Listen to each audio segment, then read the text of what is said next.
ስሟ ትዕግስት ነበር። በመንደሯ ውስጥ በጣም ደሃዋ ልጅ። በየቀኑ ጠዋት ለ2 ሰዓት ወደ ትምህርት ቤት ትጓዛለች በባዶ እግሯ። የክፍል ጓደኞቿ ይስቁባት ነበር። ጎረቤቶቿ ሴት ልጅን ማስተማር ለምን አስፈለገ ይሉ ነበር። አባቷ ግን ማመኑን መቼም አላቆምም። እሷ እርሳስ እንድትይዝ ብቻ እሱ በየቀኑ ማሳ ውስጥ ይሠራ ነበር። ውጤት በመጣበት ቀን ትዕግስት መላውን ክልል በበላይነት አጠናቀቀች።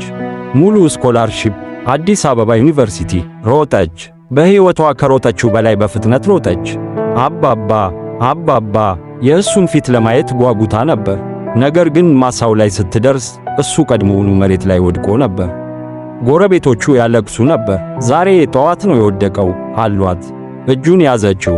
አሁንም አልቀዘቀዘም ነበር ስትለው ፈጽሞ አልሰማም። አባባ ተሳካልኝ፣ እሱ ሁሉንም ነገር ሰጠ፣ ውጤቱን ግን አላየውም። ወላጆቻችሁ መስዋዕትነት ከከፈሉላችሁ ላይክና ሼር አድርጉ።